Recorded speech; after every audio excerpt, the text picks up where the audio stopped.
Yang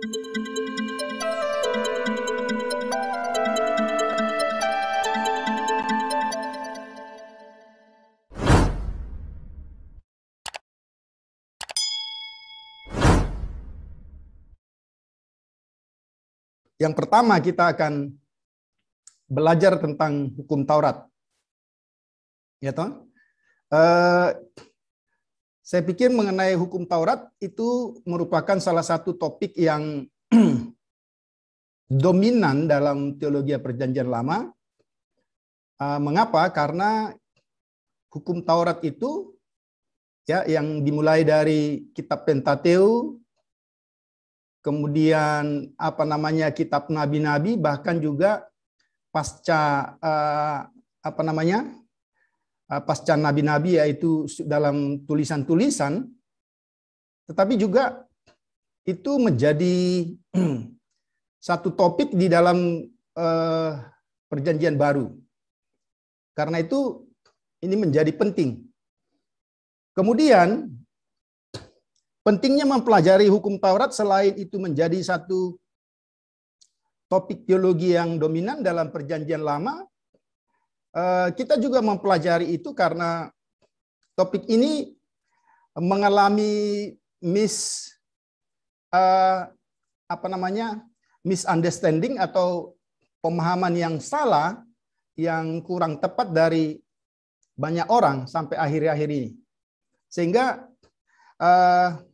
hukum Taurat itu dianggap sebagai salah satu ajaran di dalam Perjanjian Lama yang tidak lagi memiliki dampak atau tidak lagi relevan pada kehidupan zaman Perjanjian Baru, termasuk dalam kehidupan kita masa kini. Sehingga topik ini menjadi penting untuk kita pelajari. Ya, apakah Perjanjian Lama atau apakah hukum Taurat yang seringkali diidentikan dengan Perjanjian Lama itu hanya berlaku pada zamannya, ya, atau juga masih berlaku pada masa kini. Sekaligus juga itu menjadi saya katakan tadi, kesalahpahaman, ya, bahwa saya melemparkan, ya. Jadi itu sangat berbeda. Tetapi kalau kita memperhatikan sesuai dengan konjugasi yang kita butuhkan dalam membahas kata Torah, maka tentu kita harus melihatnya dalam bentuk hifil. Jadi sekali lagi saudara perhatikan, untuk mengecek di BDB, saudara harus melihat kepentingan saudara apa. Ya, jadi cara penggunaannya kan kita sudah mempelajarinya.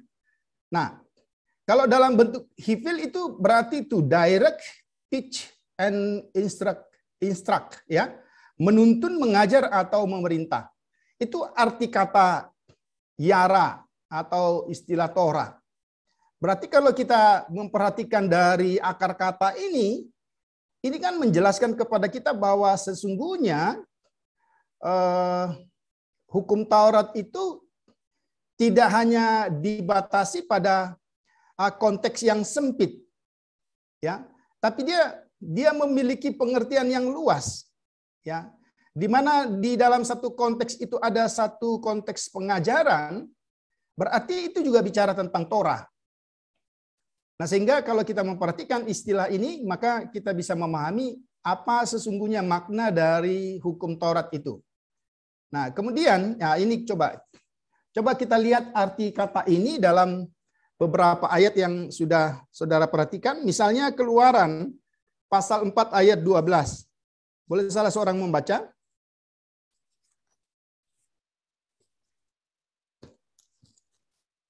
Kemudian nanti ayat yang ke-15. Kita hanya melihat beberapa saja.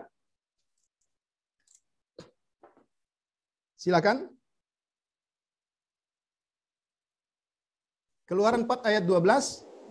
Keluaran 4 ayat 12. Oleh sebab itu, pergilah, aku akan menyertai lidahmu dan mengajar engkau apa yang harus kau katakan. Ya, saudara perhatikan istilah Torah di situ kata mengajar. Ya. Sama dengan ayat 15, silakan. Maka engkau harus berbicara kepadanya dan menaruh perkataan itu ke dalam mulutnya. Aku akan menyertai lidahmu dan lidahnya, dan mengajarkan kepada kamu apa yang harus kamu lakukan. Ya, kalau saudara perhatikan, jadi referensi-referensi yang saya tampilkan di screen itu, ya itu hanya sebagian kecil, ya karena dipakai banyak kali untuk menjelaskan bahwa sesungguhnya kata Torah itu berasal dari kata mengajar, menuntun. Ya, jadi sekali lagi, dari akar kata ini kita memahami ternyata hukum Taurat itu punya konteks yang sangat luas. Ya kan? Kenapa saya katakan demikian? Karena kita selalu berpikir, perhatikan ya teman-teman, karena kita selalu berpikir kalau kita bicara tentang hukum Taurat, itu kita bicara tentang 10 firman. Ya, atau yang kita kenal selalu dengan bahasa yang sesungguhnya kurang tepat, ya 10 hukum gitu ya.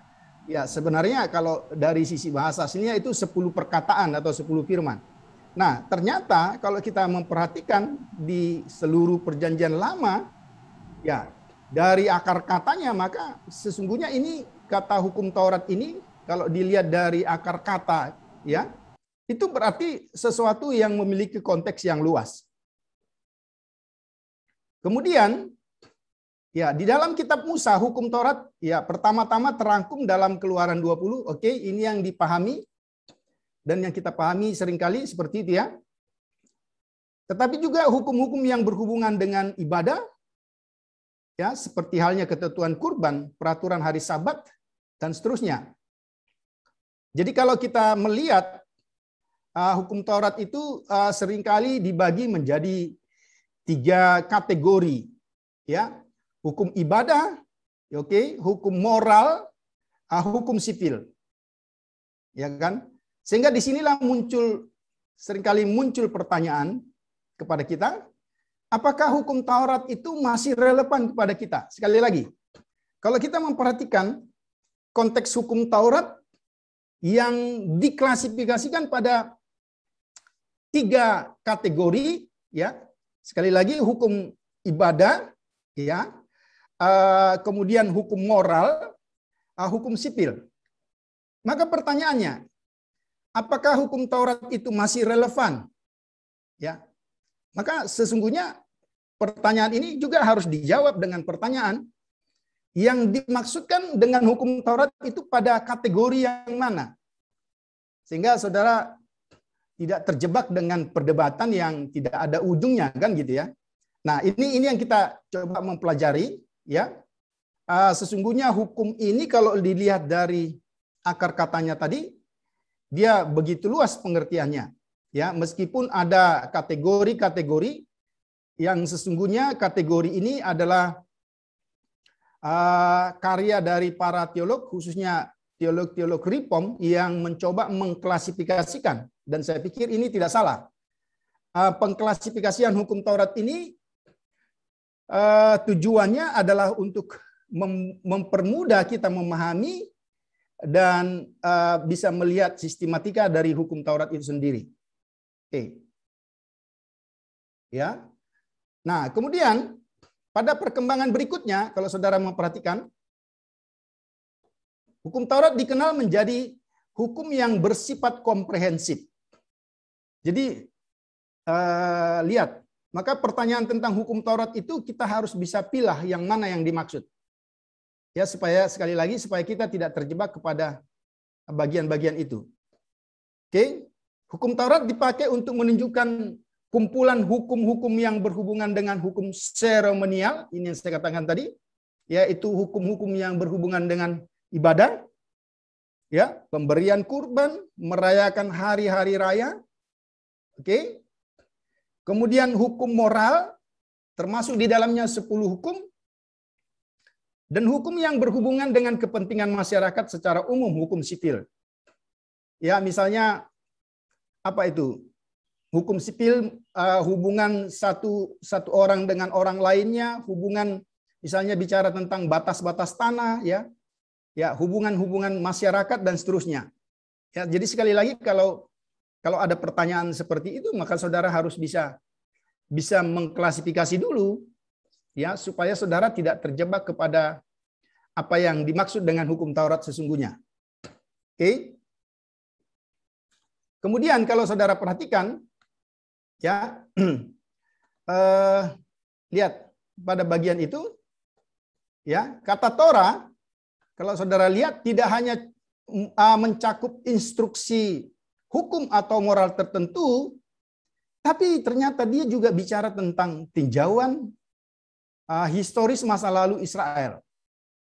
Nah, saudara bisa buka Mazmur pasal 78, ya. Kalau kita memperhatikan Mazmur pasal 78 ini, ya, istilah Torah itu dipakai, ya, untuk menunjukkan semua peristiwa masa lalu, termasuk tokoh-tokoh yang ada di dalamnya, sehingga semua peristiwa-peristiwa masa lalu itu dianggap sebagai bagian dari instruksi Tuhan bagaimana mereka harus hidup. Nah, ini kita bisa pahami seperti itu, ya. Jadi kalau saudara perhatikan, pemazmur menggunakan peristiwa dan tokoh masyarakat masa lalu sebagai sarana untuk mengajar pembacanya tentang apa artinya atau tidak berartinya mengikut Tuhan dengan setia. Ya, jadi saudara perhatikan, sudah beberapa kategori yang kita bahas dalam pertemuan yang singkat ini, ya, sehingga bagian narasi dari Pentateuk itu menjadi isi instruksi Pentateuk secara keseluruhan, menjadi instruksi ilahi untuk hidup dalam kesalehan.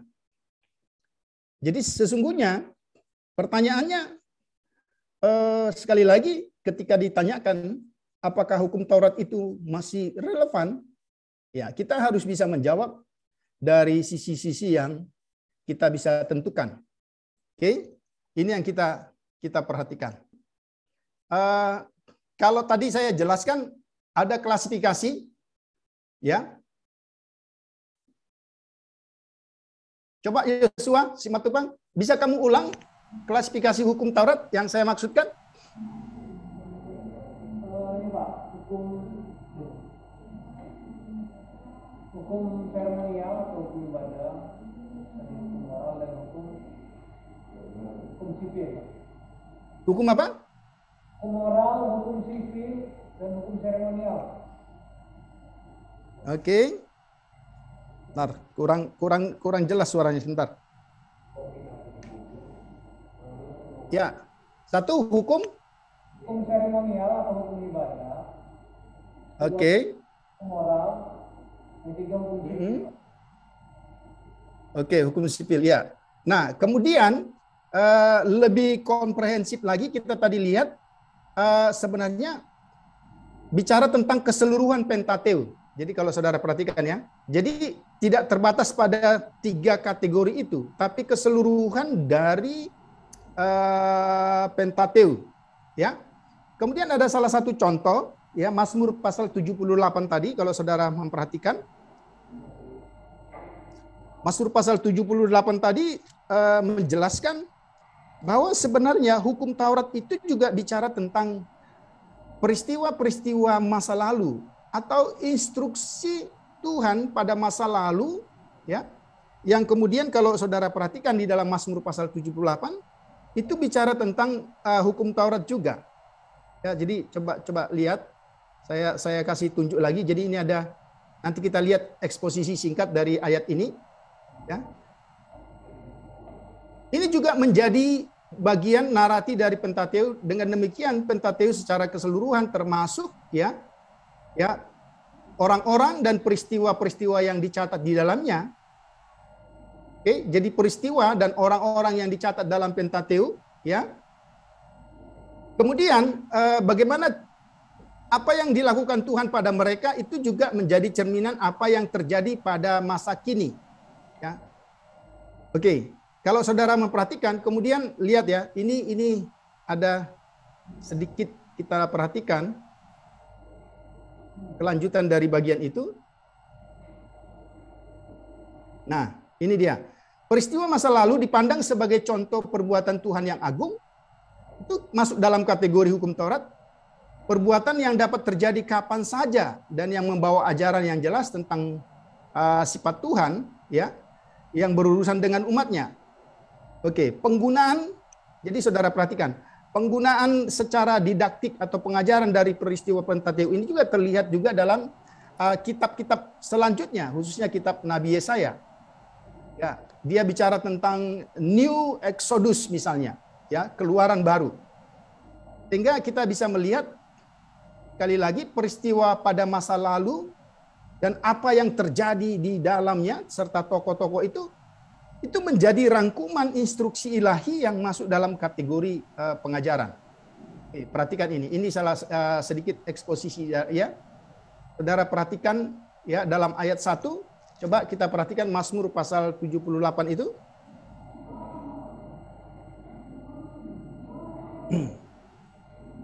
Ya. Ayat 1, pasanglah telinga untuk pengajaranku, ya. Kalau saudara memperhatikan ini kan jelas. Ya, dalam ayat 1 pemazmur menasihati para pembacanya untuk mendengarkan pengajaran Tuhan, yaitu Torah. Itu ayat 1. Oke. Apa yang diceritakan adalah apa yang diceritakan dan terkandung dalam ajaran itu, ya. Yang pertama kalau saudara perhatikan ayat yang kedua, coba salah seorang baca ayat yang kedua.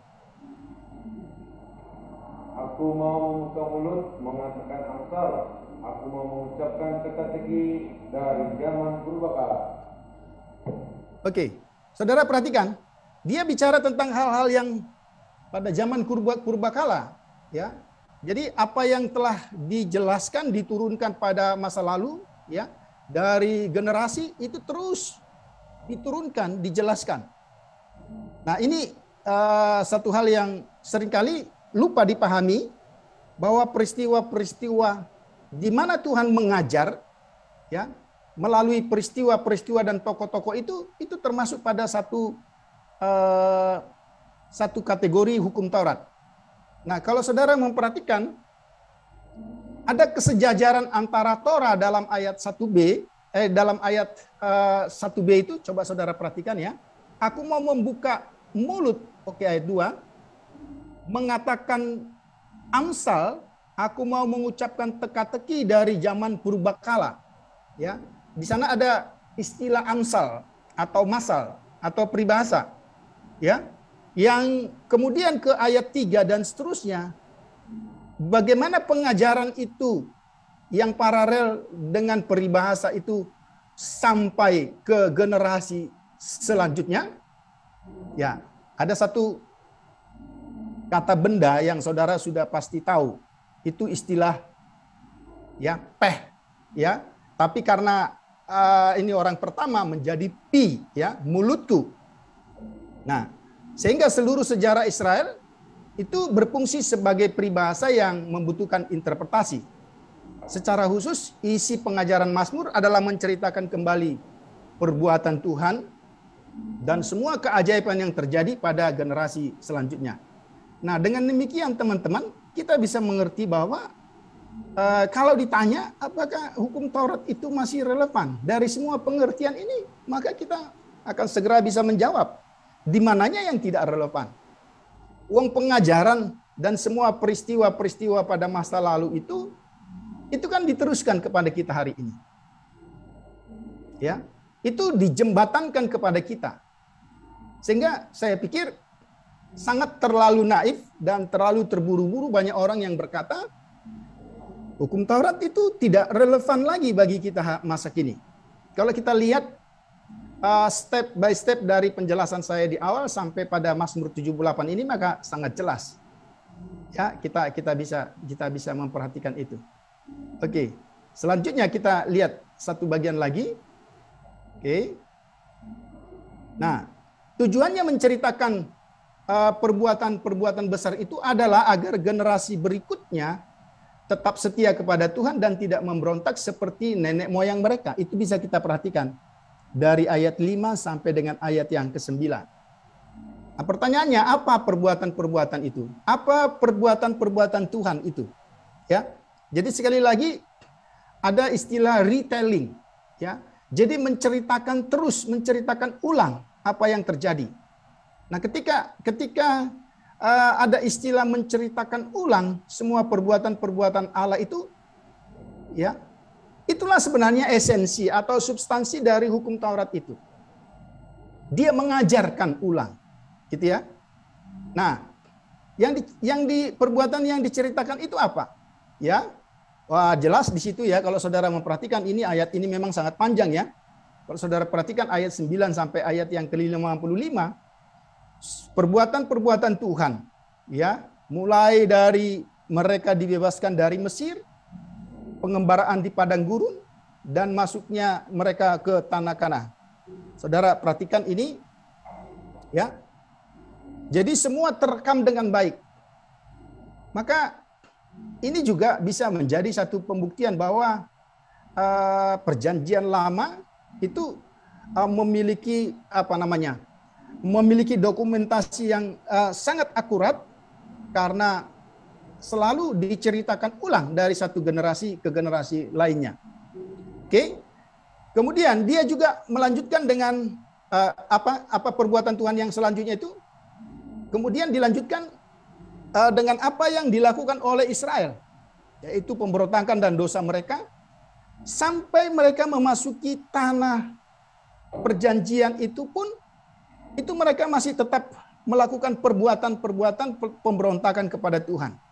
Dan kalau saudara lihat di bagian-bagian akhir, ya khususnya ayat yang ke-70, ya, apa yang diceritakan ulang dalam proses mengajar generasi yang baru, ya, maka diakhiri dengan bagaimana Tuhan memilih seorang yang bernama Daud.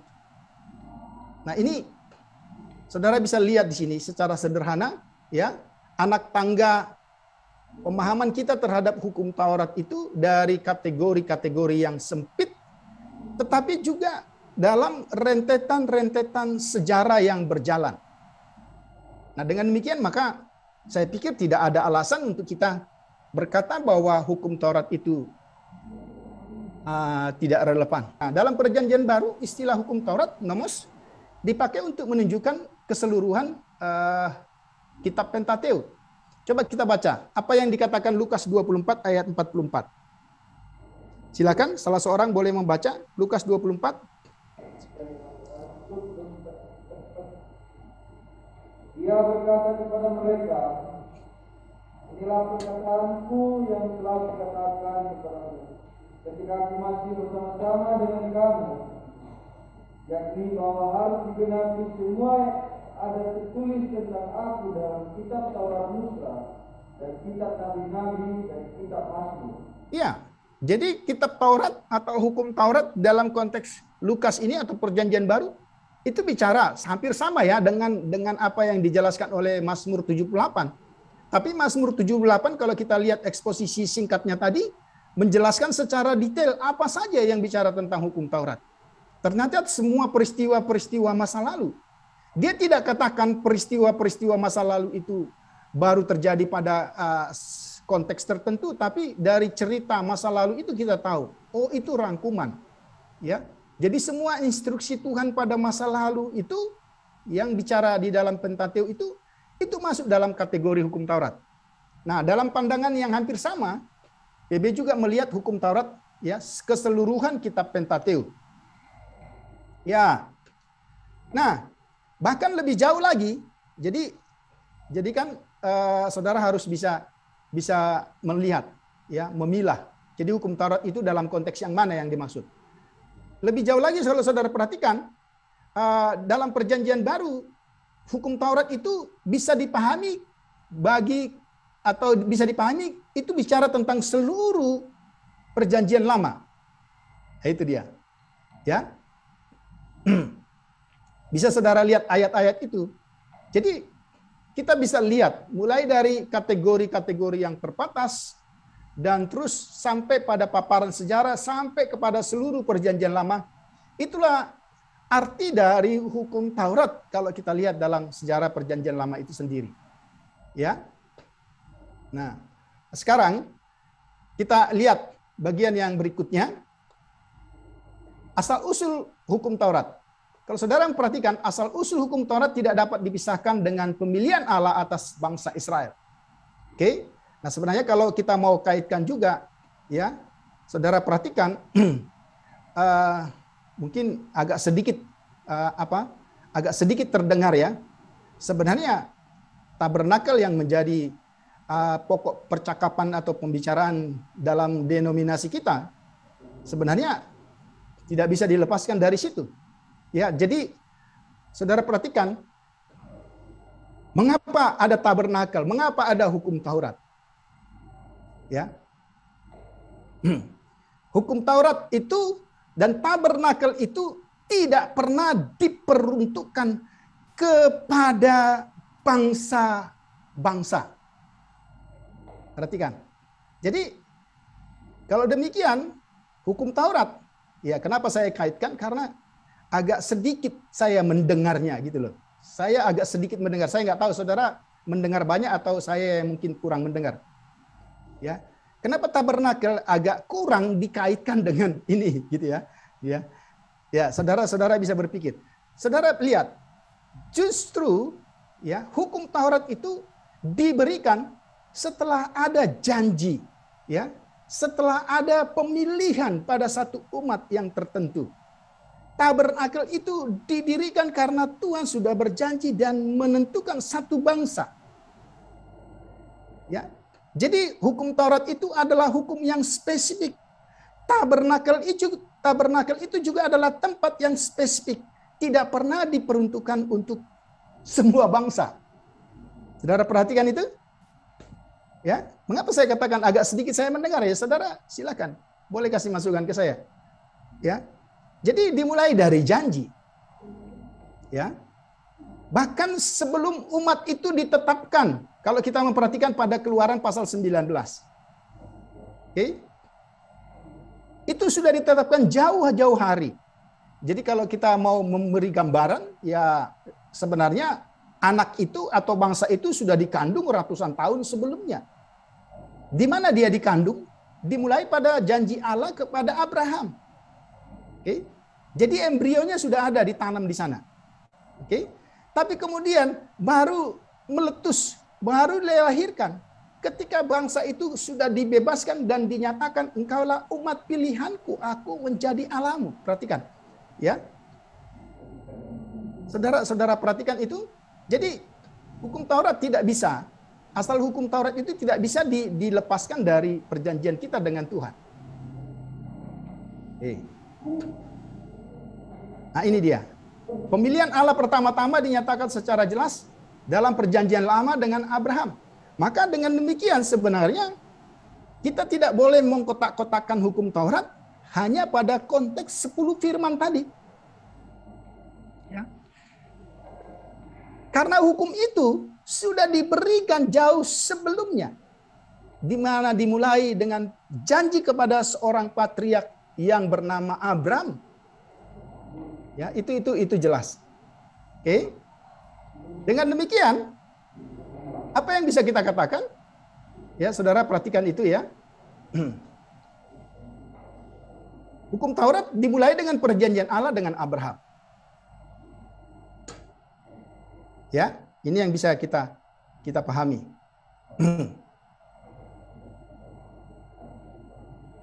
Perjanjian dengan Allah dengan Abraham merupakan landasan bagi perjanjian Sinai. Oke, nanti kita akan bahas tentang teologi perjanjian. Ya. Sebaliknya, kalau saudara perhatikan, ya, hukum Taurat merupakan instrumen untuk penggenapan janji yang diprakarsai Allah sendiri. Jadi hukum Taurat itu sebagai alat, ya. Allah sudah berjanji, tetapi bagaimana kemudian janji ini terjadi? Ya. Maka Allah membuat apa yang disebut dengan hukum Taurat. Hukum Taurat lahir dari perjanjian Allah dengan umatnya, dan hukum Taurat harus dipahami sebagai pengikat. Oke? Perjanjian antara Allah dengan umatnya, janji selalu, perhatikan, menopang hukum Taurat. Sebaliknya, hukum Taurat selalu mengisyaratkan adanya janji. Jadi janji dan hukum Taurat tidak bisa dilepaskan. Maka saudara perhatikan, hukum Taurat itu adalah hukum yang bersifat eksklusif. Ya. Tabernakel itu adalah tabernakel yang bersifat eksklusif. Dan kita tahu itu ya, dalam konteks pemakaian atau aturan di tabernakel saja juga kita sudah jelas. Yang bisa masuk halaman tertentu dan seterusnya itu hanya orang-orang yang sudah dipilih Tuhan, kan gitu ya. Jadi ini satu bentuk kasih karunia Allah yang jelas yang dimulai dari Perjanjian Lama. Oke. Perjanjian Allah dengan Abraham mengenai keturunan yang digenapi pertama-tama kepada bangsa Israel yang diselamatkan dari perbudakan Mesir. Oke. Jadi saudara perhatikan ya. Jadi dimulai dengan janji. Oke, saudara perhatikan. Hukum Taurat diberikan setelah karya penyelamatan Allah.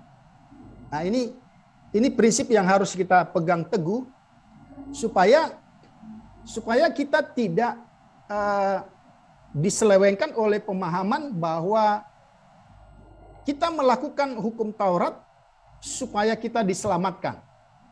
Ini pemahaman memang tidak tersurat, tapi ini pemahaman yang tersirat pada konteks Farisi dan ahli-ahli Taurat.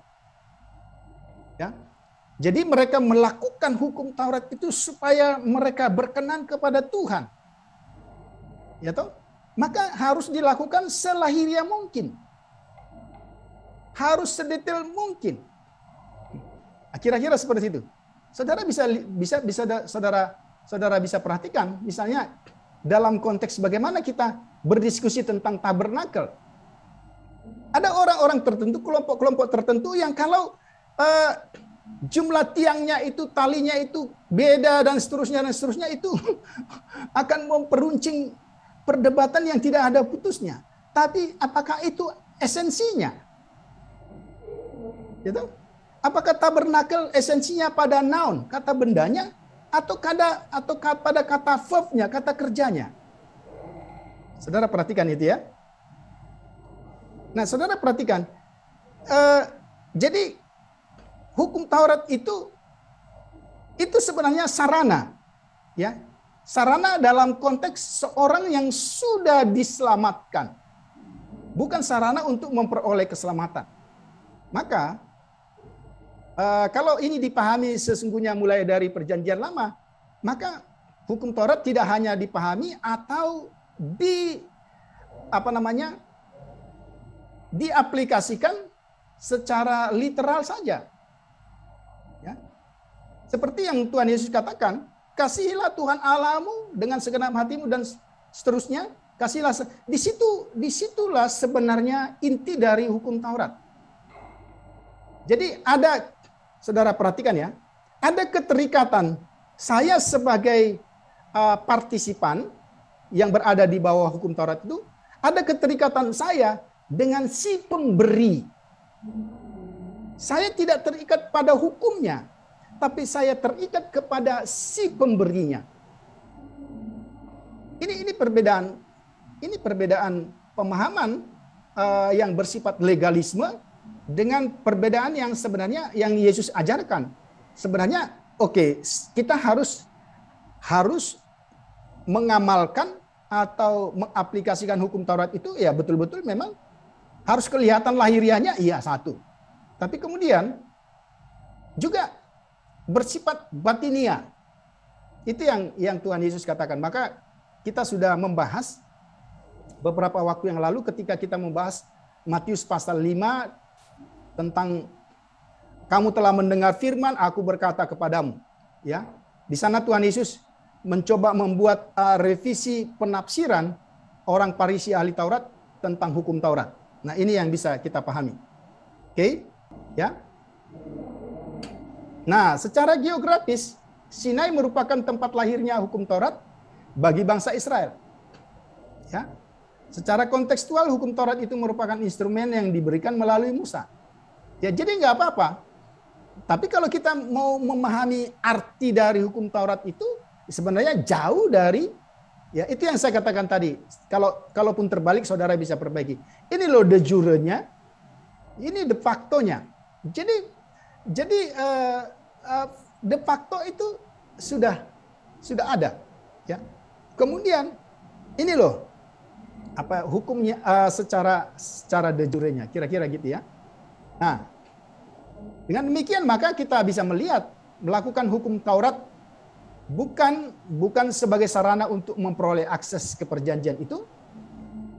Maka saudara perhatikan, kalau PB dasar ajarannya kasih karunia, ya, maka sesungguhnya saudara perhatikan tidak ada bedanya, ya.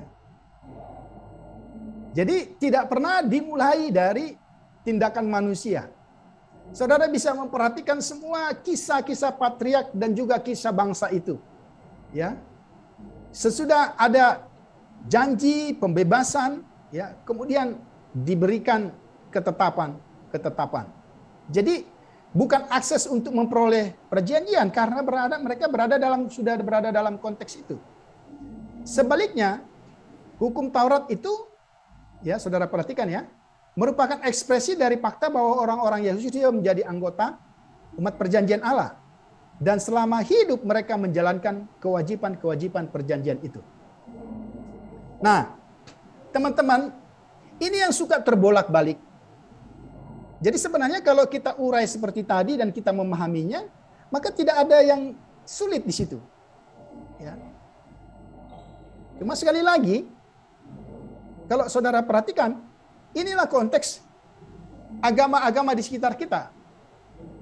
Ya, khususnya teman-teman kita Muslim. Ya, semua yang mereka lakukan, ya, semua yang bersifat legalistik, ya, semua yang bersifat hukum itu memiliki tujuan supaya mendapat perkenanan Allah. Jadi starting point-nya mulai bergerak dari manusia. Ya, jadi saudara perhatikan ya bedanya. Sedangkan di PL tidak begitu. Allah yang berinisiatif. Bahkan ketika bangsa Israel memberontak pun nanti kita lihat ya. Tuhan yang berinisiatif membuat pembaharuan perjanjian itu. Sebenarnya ya di sini sebenarnya terjadi apa? Kesalahpahaman itu. Ya. Termasuk orang Kristen ya. Ketika bicara tentang hukum Taurat, seolah-olah hukum Taurat itu dilakukan untuk memperoleh perkenanan Tuhan. Tidak. Ya. Tapi sebagai dampak dari perkenanan Tuhan, itu sebagai ekspresi lain. Jadi bukan sebagai tujuan, ya, tapi sebagai ekspresi. Saudara harus bisa membedakan mana yang menjadi tujuan, mana yang menjadi ekspresi. Kalau saya melakukan ini sebagai ekspresi karena saya sudah diselamatkan, lain kalau saya melakukan ini supaya saya diselamatkan. Ya toh? Nah, makanya siapa bilang, ya? Nah, ini dasar kesalahpahaman yang teman-teman sebenarnya harus luruskan.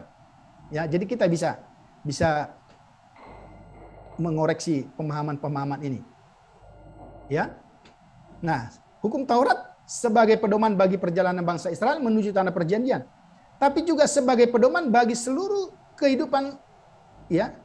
Ya, kalau saudara perhatikan, memang dalam konteks yang lebih sempit, ya, seperti yang saya katakan tadi, hukum Taurat itu menuntun mereka apa yang mereka harus lakukan. Ya. Cuma pertanyaan saya, ya. Kira-kira bagaimana mereka, coba ya. Saudara pernah seperti pertanyaannya Calvin tadi, itu ada yang tersirat ya, kemudian ada yang tersurat. Kira-kira dalam konteks, apakah saudara pernah membaca? Dalam konteks perjalanan bangsa Israel di padang gurun, ya, apakah ada aktivitas yang melakukan hukum-hukum itu? Ya, kira-kira. Saudara bisa mencoba mengamati ini, ya. Bagaimana ya, makanya orang yang berdebat tentang tabernakel dan sebagainya, ya. Kira-kira dalam konteks pengembaraan di padang gurun, bagaimana mereka mewujudkan hukum-hukum tentang tabernakel itu, ya. Kira-kira bagaimana itu terjadi? Mengapa saya katakan seperti itu? Saudara akan berpikir seperti saudara berpikir sekarang dengan konteks sekarang. Ya kan? Mudah sekali kan? Tapi dalam konteks mereka, ya, dengan apa ya itu? Acak ya. Satu kondisi yang acak, satu kondisi yang semi-nomad. Semi-nomad itu berarti bergerak. Saudara perhatikan, saya sedang membuat ini supaya menggeliti hati saudara. Gimana kira-kira mereka menerapkan hukum-hukum itu dalam konteks mereka? Atau jangan-jangan mereka dalam konteks 40 tahun itu, perhatikan teman-teman, pertanyaan saya. Dalam konteks 40 tahun itu, pernahkah mereka menerapkan hukum-hukum seperti yang saudara perdebatkan hari ini? Tentang hukum Taurat, tentang tabernakel, harus begini, harus talinya harus lurus. Coba saudara membayangkan dengan konteksnya mereka. Iya toh? Gimana kira-kira bisa menjelaskan itu? Ya, bagaimana waktu mereka berhenti kemudian membangun tabernakel itu? Ya, saudara boleh memberi masukan ke saya. Ya. Kayaknya tidak pernah Tuhan, kamu salah itu pintunya harus begini, kan gitu ya, teman-teman ya. Saya mau mengajak kita untuk melihat ya, karena mengapa saya katakan seperti itu? Karena kita selalu ECGC. Yang saya maksudkan, saya berpikir dengan konteks saya hari ini. Tapi kalau kita mencoba berpikir dengan konteks mereka, rasa-rasanya, maaf, saya mau katakan, rasa-rasanya itu sesuatu yang tidak mungkin. Ya. Kalau kita membaca kitab Bilangan teman-teman ya, jelas ya, kalau mereka berjalan, oke,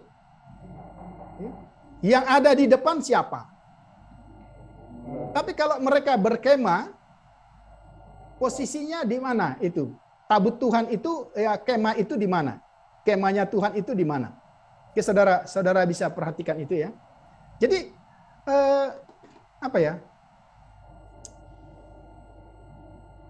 apakah prakteknya itu yang saya mau tanya? Apakah praktek seperti hukum-hukum tadi? Saya lebih tajam lagi dari pertanyaan Calvin tadi. Jadi memang nggak apa-apa kita bertanya begitu.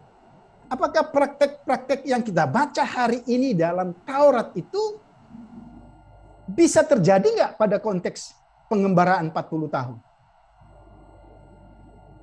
Ya, saudara baca ulang berarti ya. Ya. Sehingga hari ini kan begitu mudah kita berdebat, begitu mudah hanya karena masalah sepele. Padahal enggak pernah itu, saya yakin ada banyak kekurangan kesalahan yang terjadi, tapi enggak ada kayaknya enggak pernah Tuhan bilang, itu ya. Patoknya itu harus begini. Gitu. Talinya harus begini kan gitu ya. Gitu. Saudara perhatikan perdebatan sekarang sih sudah 2 tahun ini kita nggak bisa ketemu begitu ya. Tapi dulu kan waktu ada seminar-seminar tabernakel, ya sampai ada yang ngotot-ngototan pertanyaannya nggak penting banget gitu ya. Ya kan? Karena semua berorientasi pada posisi bendanya. Dan dalam posisi pikiran mereka pada konteks gini. Kalau masuk ke konteks sana, saya pikir tidak ada. Ya, tidak ada pertanyaan yang akurat untuk kita tanyakan. Nah, itu saya lihat. Jadi lagi-lagi kalau kita mempelajari ini kan sangat jelas. Ya. Ini menjadi pedoman. Pedoman dalam konteks yang sempit sampai mereka masuk di tanah Kanaan. Tetapi sekaligus itu menjadi payung. Ya. saudara memahami bahwa inilah sebenarnya perbedaan, satu-satunya perbedaan yang apa? Perbedaan hukum Taurat dengan hukum bangsa lain apapun. Mengapa saya katakan? Karena kalau saudara perhatikan, hukum Taurat itu mencakup seluruh aspek kehidupan. Ya. Apakah itu aspek politik, aspek sosial, aspek ekonomi, aspek hukum, aspek budaya, semua diatur. Oke. Saudara perhatikan misalnya, seorang raja mau mengambil keputusan, gitu. Kalau saudara membaca, coba kita buka ya, Ulangan pasal 17 itu kalau saya nggak salah ya.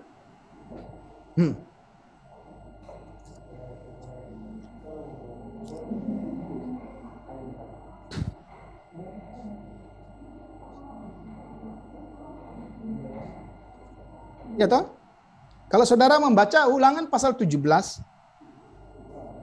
nah, saudara perhatikan, apakah, ya pertanyaan saya, apakah apa yang terjadi di dalam Ulangan ini, yang kita baca di dalam Ulangan ini, supaya saudara jadi tidak membabi buta ya. Coba hukum tentang raja. Apakah yang terjadi dalam kitab yang ditulis dalam kitab Ulangan ini sudah terjadi pada waktu itu?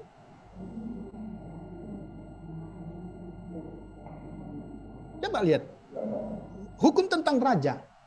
Maka ini salah satu alasan penolakan historis kritis untuk menolak tulisan ini. Ya. Menuliskan sesuatu yang belum terjadi. Oke. Betul ya? Jadi kita harus terbuka, tapi bukan berarti teks ini salah. Kita harus punya penjelasan. Ya toh? Karena Tuhan sudah membuat antisipasi jauh ke depan. Sebelum terjadi ini. Itu yang saya katakan tadi.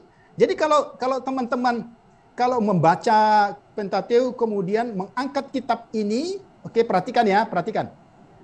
Membaca kitab Pentateuk, mengangkat kitab ini ke masa kini, kemudian berdebat di sana, melepaskan konteksnya, maka itu salah.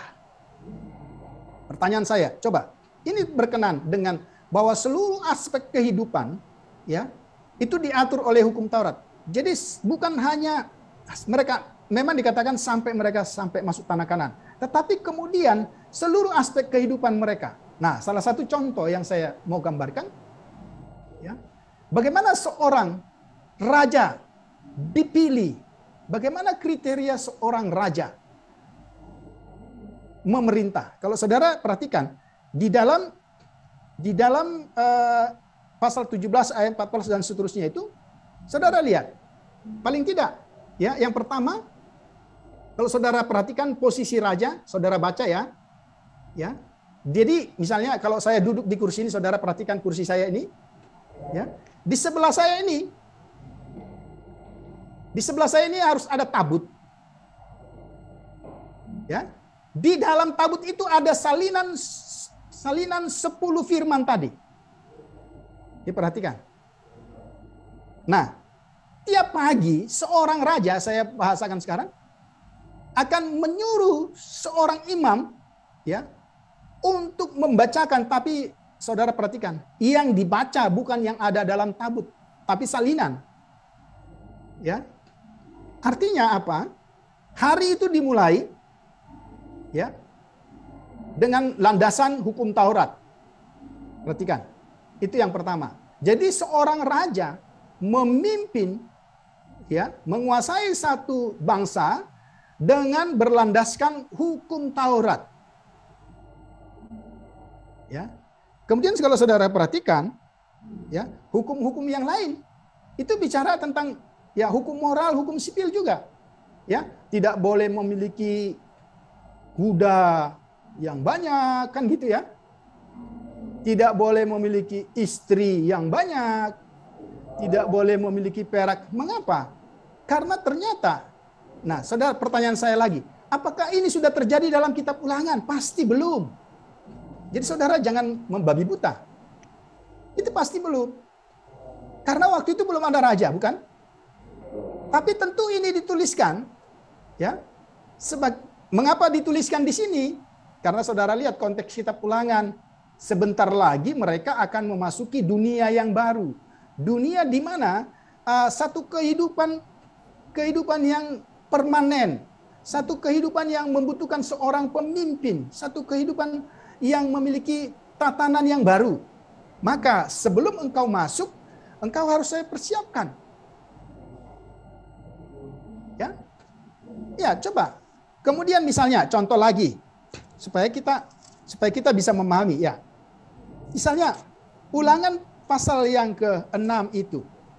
Oke, yang banyak juga diperdebatkan. Ya toh? Dengarlah hai Israel, Tuhan itu Allah kita, Tuhan itu Esa. Ya. Kemudian saudara memperhatikan dan seterusnya dan seterusnya. Ya. Dan kenapa pertanyaan saya? Kenapa pengajaran ini justru ada di kitab Ulangan? Ya, bicara tentang sentralitas ibadah. Apakah sudah terjadi pada waktu itu? Pasti belum. Tapi lagi-lagi saudara perhatikan ya. Jadi kita bisa memberi jawaban. Kita harus terbuka, itu belum terjadi. Saudara jangan membabi buta mencari-cari alasan, nggak akan ketemu. Tapi kita bisa menjelaskan. Ya. Itu tidak salah. Karena saudara perhatikan, kalau lihat konteksnya, ya, saudara bisa lihat akan terjadi satu perubahan, ya, tata kehidupan yang baru dari semi nomaden menjadi permanen. Oke. Saudara perhatikan, maka sebenarnya kalau saudara perhatikan bukan berarti kalau saudara memperhatikan bagaimana perdebatan Samuel dengan bangsa Israel tentang pemilihan Saul, saudara perhatikan, sejak awal sesungguhnya Tuhan juga berkehendak ada teokrasi. Tapi bukan dengan versi dan pemahaman Israel. Karena apa? Karena ternyata di Ulangan, Tuhan ini sudah mempersiapkan, maaf ya Tuhan. sudah mempersiapkan perangkat kerajaan. Oke? Saudara perhatikan, mengapa bicara tentang Shema? Shema itu bukan dalam pengertian matematis. Terjadi pemusatan ibadah karena nanti saudara perhatikan. Ada ibadah di mana mereka masuk, ada ibadah yang bersifat politeistik. Ya. Ada ibadah yang dilakonkan oleh bangsa-bangsa di mana saja, kapan saja, siapa saja Allahnya. Tapi Tuhan jelaskan, Shema Israel. Tuhan itu Allah kita, Tuhan itu Esa. Jadi pemusatan ibadah. Apakah sudah terjadi dalam kitab Ulangan? Belum. Saudara perhatikan. Ternyata di dalam kitab Ulangan, oke, bukan tabernakel. Tapi apa yang implisit ada di situ? Bait Allah. Iya kan? Jadi saudara perhatikan. Sekali lagi saya bukan mau ngerecokin apa yang saudara ya. Tapi kalau saudara perhatikan, Shema itu bicara tentang apa? Pemusatan ibadah. Dan kita tahu pemusatan ibadah itu nanti berada di kota Yerusalem. Begitu ya. Jadi jelas di sini. Maka teman-teman bisa melihat ya. Itu yang saya katakan tadi, ketika kita bicara tentang hukum Taurat, seluruh aspek kehidupan bangsa itu diatur. Beda kan dengan undang-undang di Amerika, di Indonesia, di mana saja beda. Ada undang-undang ya negara kita UUD 45 dan Pancasila. Ya. Tapi UUD 45 dan Pancasila ya tidak menjadi payung ketika itu bicara tentang hal-hal yang bersifat religius. Ya kan? Ya, saudara perhatikan di situ, Ya, ketuhanan yang Maha Esa ini kan Tuhan yang politis kan? Ya, itu Tuhan siapa saja. Tapi kalau saudara perhatikan, ya, Tuhan itu Allah kita, Tuhan itu Esa, Esanya di sini. Ini betul-betul hanya miliknya Israel. Ya, jadi Tuhan yang Jadi payung ini betul-betul memayungi, tidak ada yang di luar payung itu. Saudara bisa bayangkan, ya. Nah, yang kedua, itu juga bedanya bangsa Israel dengan bangsa-bangsa lain. Bangsa Israel itu sekaligus agama. Ya. Mereka lahir sebagai bangsa Israel sekaligus agamanya itu. Ya, tapi kan kalau saudara yang ada di kelas ini, ya, ada yang suku Batak, ya, ada yang suku Jawa, Kalimantan, kebetulan sama-sama Kristen. Tapi banyak suku Batak juga, suku lain juga yang tidak beragama. Tapi bedanya dengan Yahudi, saudara perhatikan. You lahir sebagai Yahudi, itu agamamu sekaligus. Ini satu keunikan teman-teman yang tidak pernah dimiliki oleh bangsa manapun. Jadi saya lahir sebagai Yahudi, sekaligus itu agama saya. Ya, lain, ada orang Nias juga Muslim kan? Ada orang Nias juga tidak beragama, sama dengan orang Batak tidak beragama. Ya. Tapi kalau Yahudi, begitu lahir sebagai Yahudi, maka dia menjadi agama Yahudi. Oke, ini yang kita perhatikan. Oke, nah ini beberapa penjelasan. Kemudian kita perhatikan lagi. Nah, kita lihat sekarang sifat dari hukum Taurat itu. Oke, saudara perhatikan sikap hukum Taurat, ya. Hukum Taurat mencakup seluruh aspek kehidupan bangsa Israel secara spiritual, ya, moral, dan juga dalam tatanan sosial. Jadi jangkauannya luas. Atau kalau bisa diganti kalimat ini, ya memang di buku kalimat itu jangkauannya luas ya. Tapi sebenarnya masih kurang tepat menurut saya. Tapi kalau boleh dikatakan jangkauannya itu bersifat komprehensif, artinya menyeluruh. Kalau luas, masih ada sisi-sisi lain yang tidak diatur, begitu ya. Tapi kalau komprehensif, ya, itu berarti seluruhnya utuh itu diatur oleh, ya, supaya saudara mengerti. Jangan jadi tidak ada. Bahkan dengan hubungan dengan bangsa-bangsa lain juga diatur hukum Taurat, ya. Itu semuanya bicara tentang seperti itu. Oke,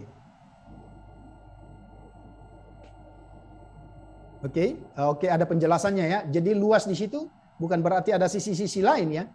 Karena dikatakan jangkauan hukum Taurat yang mencakup keseluruhan aspek kehidupan akan menghasilkan hubungan yang harmonis dengan sesama tetapi juga hubungan dengan Allah.